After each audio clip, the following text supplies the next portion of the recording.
Hello everyone, welcome to exam specific. Exam specific में कल हमने पाषाण काल के बारे में जाना था कि पाषाण काल प्रागैतिहासिक काल का हिस्सा है और पाषाण काल की टाइमलाइन को समझा था। आज हम पाषाण काल को विस्तार से पढ़ेंगे, तो चलिए शुरू करते हैं।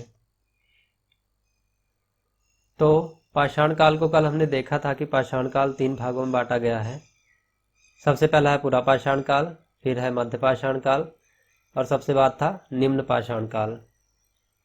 पुरा पाषाण काल को पुनः 3 भागों में बांटा था, कल हमने देखा था इसके बारे में। सबसे पहला था निम्न पुरा पाषाण काल, फिर आएगा मध्य पुरा पाषाण काल, फिर आएगा उच्च पुरा पाषाण काल। ये निम्न पुरा, मध्य पुरा और उच्च पुरा पाषाण काल को इन लोगों के रहन सहन और किस प्रकार के हथियार बनाते थे उसके अनुसार ये जो क्लासिफिकेशन है वो किया गया है।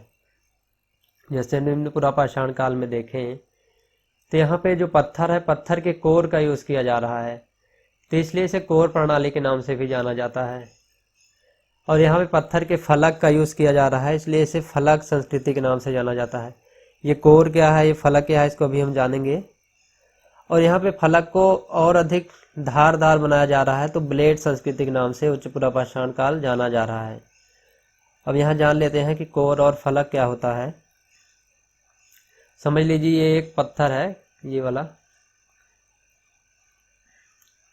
एक गोल स्टोन है, तो इसको गोलाश्म या फिर पैबल कहेंगे। अब इस गोलाश्म या पत्थर को जो भी पैबल है, अगर इसे ज़मीन पर जोर से पटका जाए या फिर तोड़ा जाए तो ये कुछ खंडों में टूट जाएगा। एक तो इसका मेन हिस्सा बचा रहेगा और उसके बाद कुछ और हिस्से से अलग होंगे इस प्रकार से। इसकी जो बाहर की कुछ पपड़ी वगैरह होगी या कुछ जो बाकी पार्ट होंगे वो इस तरह से कई सारे भागों में अलग अलग हो जाएंगे। तो ये जो मेन हिस्सा इसका बचा रहेगा इसे कहा जाएगा कोर। ये मेन हिस्सा कोर कहलाएगा और ये जो बाकी हिस्से होंगे इसे कहा जाएगा फलक। तो निम्न पुरा पाषाण काल में जब इस कोर का यूज करके हथियार बनाए जाएंगे तो इस निम्न पुरा पाषाण काल को कोर संस्कृति के नाम से जाना जाएगा। और इसी तरह से जब इसी पत्थर के फलक का यूज करके मध्य पुरा पाषाण काल में हथियार बनाए जाएंगे तो उसे फलक संस्कृति के नाम से जाना जाएगा। और इसी फलक या जो हथियार अभी तक यूज किए जा रहे होंगे उन हथियारों को और अधिक धारदार बनाया जाएगा, शार्प किया जाएगा। तो जो उच्च पुरा पाषाण काल है वो ब्लेड संस्कृति के नाम से जाना जाएगा। ब्लेड मतलब काफ़ी ज़्यादा धारदार हथियार होंगे। यहाँ पे हथियार तो वही होंगे जो पहले यूज़ किए जा रहे थे, पर यहाँ पे उनकी धार को काफ़ी ज़्यादा तेज कर दिया जाएगा, तो ये ब्लेड संस्कृति के नाम से जाना जाएगा। तो निम्न पुरा पाषाण काल में देखें तो कौन कौन से हथियार बनाए जा रहे हैं। सबसे पहले चापर है, चापर बनाया जा रहा है। यहाँ पे देखिए ये जैसे पत्थर है, पत्थर का जो कोर है उसका एक जो भाग है उसे अलग कर दिया जा रहा है, फिर रिड्यूस करके एक तरफ का भाग रहने दिया जा रहा है, तो ये चॉपर बन जा रहा है। चॉपिंग की बात करें तो यही देखिए जैसे गोलाश्म है, गोलाश्म को थोड़ा सा यहाँ नीचे से या ऊपर से रिड्यूस कर देंगे एक साइड से तो चॉपिंग बन जाएगा। ये एक प्रकार जैसे गदा है, गदा की तरह बन रहा है। और ये बिदारनी है, इस तरह से बनाया जाता था। ये लोग हैंड एक्स भी बनाया करते थे, पत्थर से कुल्हाड़ी बनाया करते थे। ये जो कुल्हाड़ी थी ये हाथ से यूज़ करते थे, इसलिए इसे हैंड एक्स कहा जाता था, हैंड एक्स। ये पेड़ वगैरह काटने के लिए यूज़ किया करते रहे होंगे, तो हैंड एक्स यूज़ करते थे, इसलिए इसे हैंड एक्स संस्कृति के नाम से भी जाना जाता है। और चॉपर, चॉपिंग संस्कृति के नाम से भी निम्न पुरा पाषाण काल को जाना जाता है। कुछ स्थानों की बात करें तो यहाँ पे जैसे महाराष्ट्र में नेवासा है, ये निम्न पुरा पाषाण काल का स्थान है। और यूपी में देखिए बेलन नदी घाटी है, ये भी निम्न पुरा पाषाण काल का स्थल है। एमपी में है भीमबेटका, ये भी निम्न पुरा पाषाण काल का स्थल है।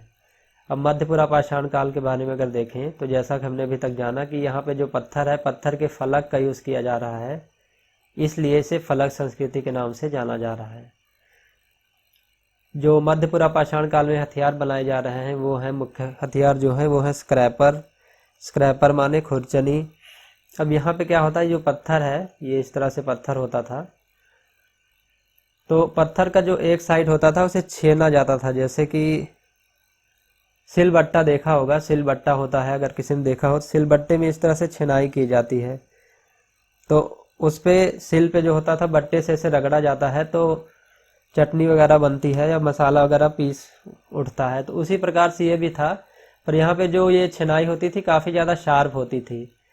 तो इसे अगर किसी पेड़ की छाल से रगड़ दिया जाए तो छाल रिड्यूस हो जाती थी, या फिर किसी जानवर के शरीर पे अगर रगड़ा जाता था तो उसका जो ऊपर का चमड़ा या फिर बाल वगैरह होते थे वो रिमूव हो जाते थे। तो इस प्रकार से खुरचनी का यूज़ ये लोग किया करते थे, ये पत्थर से बनाई जाती थी। आगे देखें तो तक्षणी है, तक्षणी को पॉइंट कहेंगे इंग्लिश में। ये इस शेप में होती थी, यहाँ पे देख लीजिए। आजकल जैसे छेनी यूज़ की जाती है, छेनी के आकार की ये होती थी, ये पत्थर की बनाई जाती थी, ये भी फलक का यूज़ करके पत्थर की। बेधनी है, ब्यूरिन, ये भी मध्यपुरा पाषाण काल का हथियार है। यहाँ पे क्या करते थे कि ये जो एक साइड होती थी इस तरह से होती थी, ये यहाँ समझ लीजिए, एक मिनट जूम करते हैं हम इसे।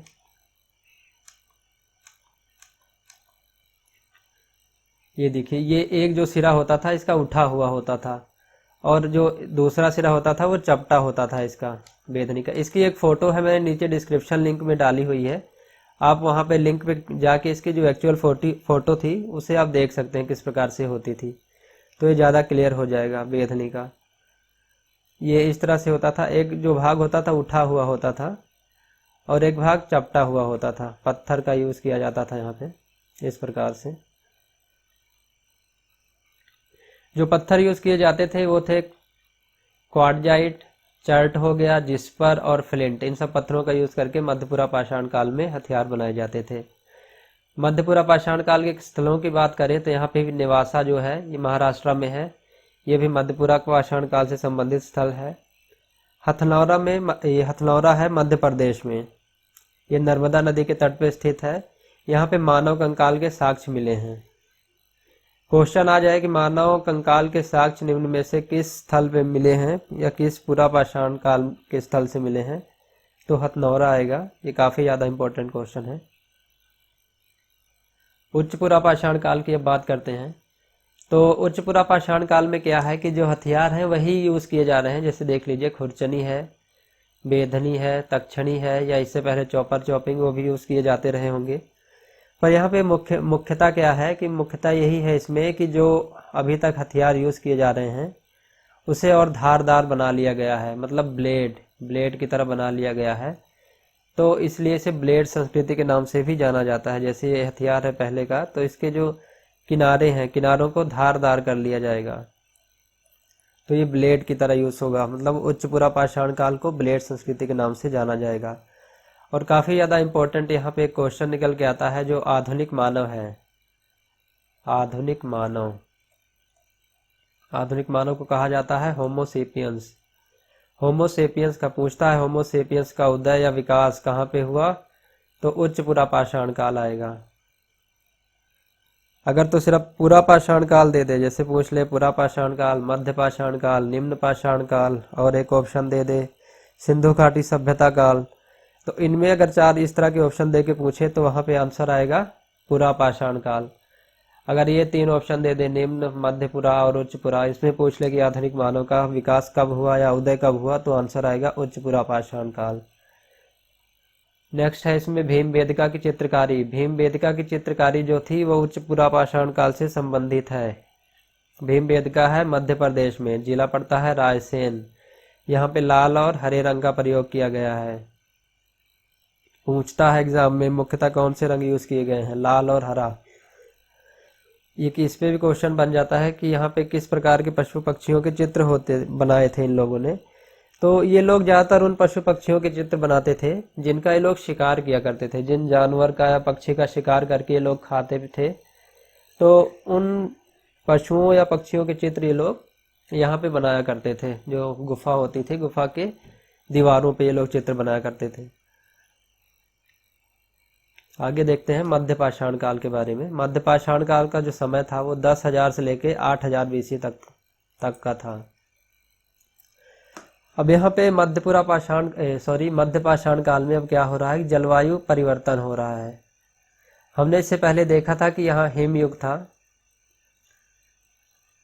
इससे पहले हिमयुग था, तो अब हिमयुग की समाप्ति होती है और धीरे धीरे जलवायु परिवर्तन होता है और पारिस्थितिकी परिवर्तन भी देखने को मिलते हैं। जीव जंतुओं की नई प्रजातियों का विकास होता है, जो जीव पहले हैं उनमें बौद्धिक विकास होता है,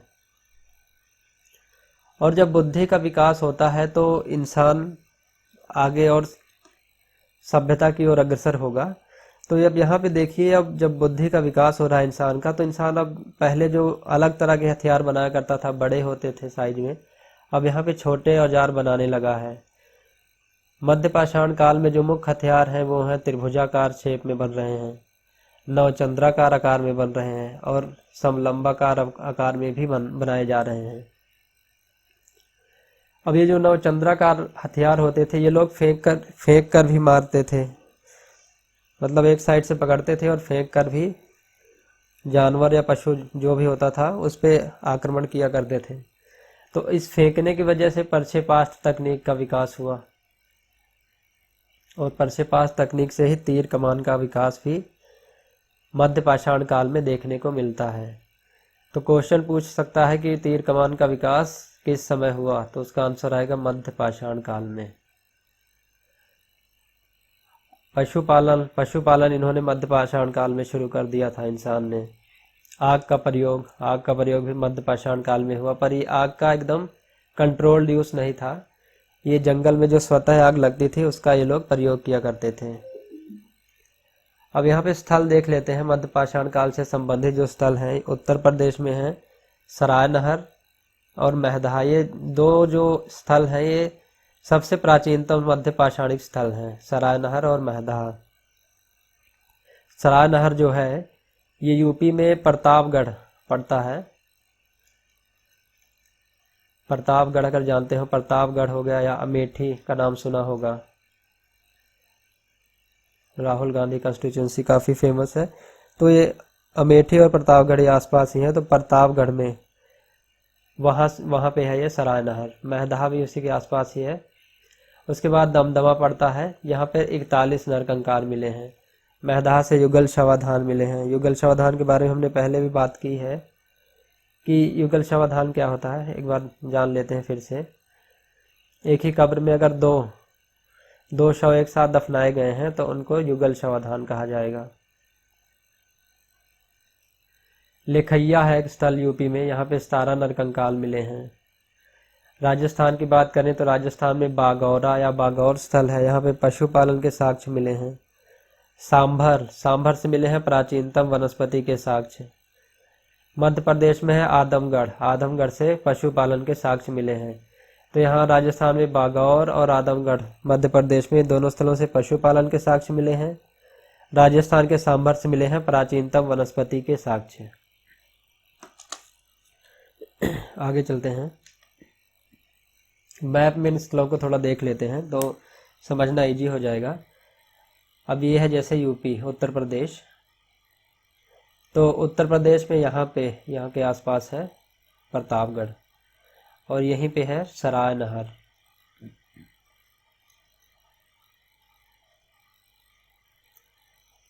सराय नहर काफ़ी प्राचीनतम स्थल है मध्य पाषाण संस्कृति का। और इसी के साथ में है दमदमा है यहीं पे। दमदमा के बारे में हमने अभी देखा था, ये रहा दमदमा, यहाँ से युगल शवाधान मिले हैं। और यहीं पे है महदहा।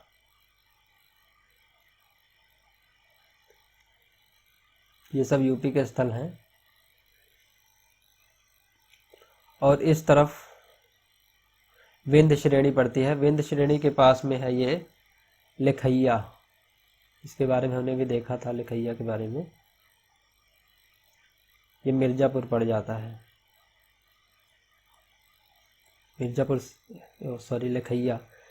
लेखैया से 17 नरकंकाल मिले थे। दमदमा से 41 नरकंकाल मिले थे। और अब राजस्थान का देखें तो राजस्थान में 2 स्थल थे, भी हमने पढ़ा था। तो सबसे पहले था बागौर। बागौर से पशुपालन के साक्ष्य मिले थे। और सांभर था, सांभर से मिले थे वनस्पति के साक्ष्य। तो राजस्थान से 2 साइट्स मिली थी, बागौर और सांभर। बागौर से पशुपालन, सांभर से वनस्पति। एमपी से स्थल जो मिला था उसका नाम था आदमगढ़। आदमगढ़, आदमगढ़ से भी पशुपालन के साक्ष्य मिले थे। अब आगे चलते हैं। नवपाषाण काल। अब नवपाषाण काल में काफी ज्यादा विकास देखने को मिलेगा इंसानी सभ्यता का। तो गार्डन चाइल्ड ने नवपाषाण काल को नवपाषाणिक संस्कृति कहा है। क्वेश्चन पूछ सकता है कि नवपाषाणिक संस्कृति, नवपाषाण काल को किसने कहा है, तो आंसर आएगा गार्डन चाइल्ड। अब यहाँ पे कृषि का ज्ञान हुआ इंसान को, यहाँ पे कृषि का ज्ञान एवं कृषि का विकास नवपाषाण काल से शुरू हो गया है। तो काफी इंपॉर्टेंट क्वेश्चन है, पूछेगा जैसे इस तरह से पूछेगा कृषि का ज्ञान इंसान को कब हुआ, तो उसका उत्तर आएगा नवपाषाण काल में। अभी इससे पहले हमने पढ़ा था पशुपालन की शुरुआत हुई, पशुपालन की शुरुआत हुई मध्य पाषाण काल से। कृषि का जो शुरुआत होगी वो होगी नवपाषाण काल से। अब यहाँ पे इंसान जब धीरे धीरे कृषि करना सीख गया, उसके जब भोजन की जरूरतें पूरी होने लगी एक स्थान पे, तो इंसान स्थायी आवास में रहना शुरू कर देगा। अब स्थायी आवास में रह रहा है, इसका कैसे पता चला, तो यहाँ पे हमें कच्ची ईंटों के साक्ष्य मिले हैं। जो कच्ची ईंटें में जो मिली हैं ये आयताकार मिली हैं, इस शेप की, इस तरह से। पशुपालन का विकास हुआ। पशुपालन हमने पढ़ा था, जो पशुपालन की शुरुआत पीछे मध्य पाषाण काल से हो चुकी थी और यहाँ पे धीरे धीरे उसका और विकास होने लगा है। मृद भांड का विकास हो रहा है, मिट्टी के बर्तन बनाने का विकास। यहाँ पे जो चौक वगैरह यूज किया जाता है, चाक का यूज किया जाता है, उसकी जो शुरुआत हुई थी वो नवपाषाण काल से हुई थी। हड्डी के उपकरण यहाँ पे बनाए जा रहे हैं। इससे पहले हमने देखा था सिर्फ पत्थर के ही उपकरण या हथियार बनाए जा रहे हैं। यहाँ पे इंसान हड्डी के उपकरण का भी, जानवर वगैरह की हड्डियों का यूज करके हथियार बना रहा है। हथियार लिख लीजिए या फिर उपकरण, बात एक ही है। तो ये 2 ज्यादा इंपॉर्टेंट क्वेश्चन है। कृषि का विकास कृषि की शुरुआत कहाँ से हुई, नवपाषाण काल से। इस तरह यहाँ से भी क्वेश्चन पूछेगा कि हड्डी के उपकरण बनाए जाते थे नवपाषाण काल में, मध्य पाषाण काल में या पूरा पाषाण काल में, तो उत्तर क्या आएगा उसका, नवपाषाण काल में। अब यहाँ स्थल देख लीजिए, ये स्थल है बुर्ज होम। ये जम्मू एंड कश्मीर में था बुर्ज होम। यहाँ मानव के साथ कुत्ता दफन हुआ मिला है। ये लोग गर्तवास या गर्तावास में रहते थे। गर्तावास का क्या मतलब होता है, गड्ढा घर। अब गड्ढा घर क्या होता है जान लीजिए। गर्तवास, सपोज कीजिए ये जमीन है, तो ये लोग जमीन के अंदर रहा करते थे, गड्ढे बना के इस प्रकार से कुछ,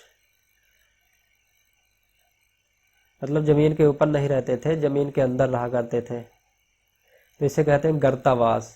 तो गर्तवास में रहने के साक्ष्य मिले हैं बुर्ज होम से। बुर्ज होम है जम्मू में, जम्मू कश्मीर। और एक गुफकराल से मिले हैं। गुफकराल भी जम्मू कश्मीर में है। गुफकराल का शाब्दिक अर्थ होता है कुम्हार की गुफा। यहाँ पे हड्डी के उपकरण मिले हैं या हड्डी के हथियार मिले हैं, और साथ में गर्तवास के भी साक्ष्य यहाँ से मिले हैं। ये भी लिख लेना, गर्तवास। गर्तवास के साक्ष्य 2 स्थल से मिले हैं, एक बुर्ज होम, एक गुफकराल। और स्थल देखें तो मेहरगढ़ है। मेहरगढ़ बलोचिस्तान में पड़ेगा, आधुनिक पाकिस्तान में है।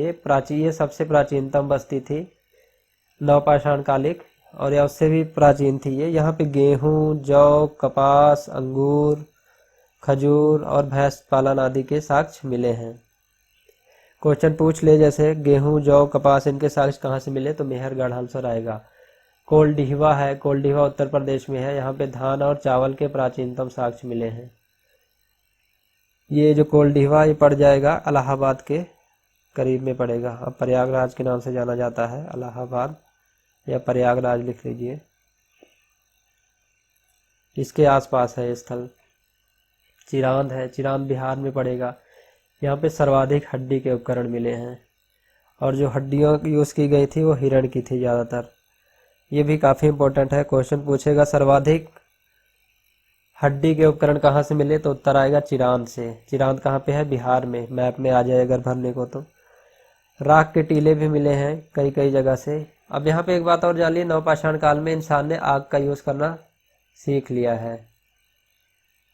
आग का कंट्रोल्ड यूज़ इंसान अब करने लगा है यहाँ से।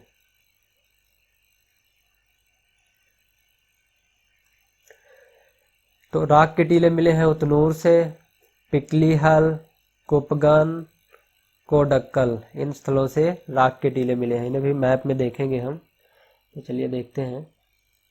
तो ये रहा मैप और ये पार्ट है पाकिस्तान का। पाकिस्तान का जो ये वाला हिस्सा है, पश्चिमी हिस्सा, इसे बलूचिस्तान के नाम से जाना जाता है। तो यहाँ बलूचिस्तान में जो साइट थी वो थी मेहरगढ़।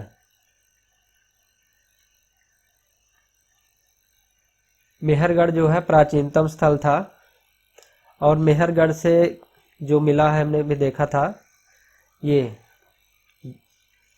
गेहूं, यहाँ पे देखिए पॉइंटर देखना, गेहूं, जौ, कपास, अंगूर, खजूर और भैंस पालन, ये प्राचीनतम बस्ती भी थी। तो ये मेहरगढ़ यहाँ पे है, मैप में आ सकता है, अगर मैप में आए तो भरना आना चाहिए आपको। उसके बाद यूपी के स्थल हम देख लेते हैं। यहाँ पे है इलाहाबाद और इसके पास था कोलडिहवा, कोलडिहवा लिख लेना आप, कोलडिहवा था।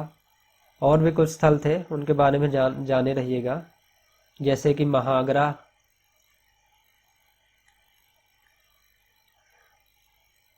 ये जो महागरा स्थल है, यहाँ से प्राचीन गौशाला के साक्ष्य मिले हैं, लिख लीजिएगा, वहाँ पे लिखना भूल गया था। प्राचीन गौशाला के साक्ष्य कहाँ से मिले हैं, तो आंसर आएगा महागरा से। कहाँ पे है महागरा? उत्तर प्रदेश में। एक और स्थल था चौपाली मांडो, ये भी यहाँ यूपी में ही था, ये भी नवपाषाणिक स्थल था। बिहार की अगर बात करें तो यहाँ बिहार पड़ता है, बिहार में था चिरांद। चिरांद के बारे में भी हमने पढ़ा था। सर्वाधिक हड्डी के उपकरण कहाँ से मिले? चिरांद से, सर्वाधिक हड्डी उपकरण। और ये जो हड्डियां थी किस जानवर की थी? सबसे ज्यादा थी हिरण की। यहाँ कर्नाटक से भी कई सारे स्थल मिले हैं जो नवपाषाण कालिक के स्थल थे। तो जान लीजिए सबसे पहले क्या मिला था यहाँ पे। एक तो मिला है पिकलीहल,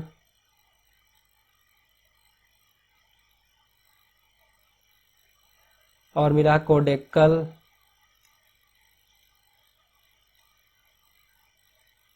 कोडेक्कल भी यहीं से मिला है कर्नाटक से। मास्की,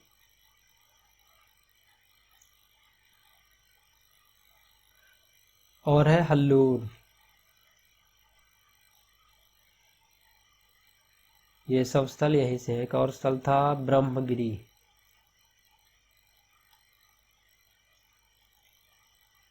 तो पिकलीहल, कोडेक्कल, मास्की, हल्लूर, ब्रह्मगिरी, ये सब स्थल कर्नाटक से मिले हैं। यहाँ पे कर्नाटक लिख लीजिए।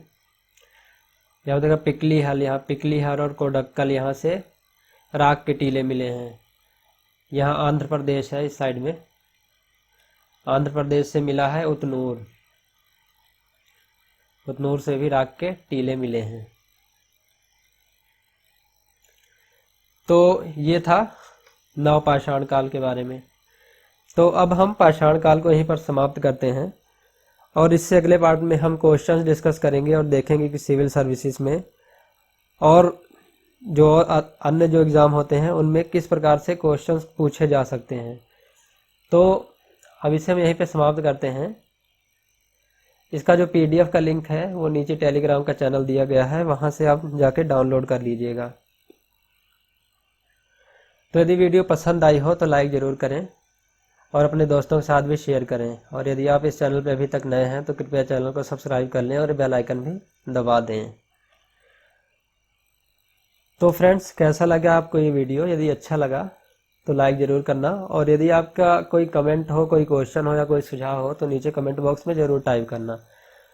और ये जो टेलीग्राम चैनल है हमारा, इसे ज़रूर ज्वाइन कर लीजिए, क्योंकि जो भी यहाँ पे पढ़ाया जा रहा है उसका जो PDF है या अन्य जो भी स्टडी मटेरियल है वो सब मैं यहाँ टेलीग्राम चैनल में ही डालता हूँ, वहाँ से आपको ईजिली मिल जाएगा।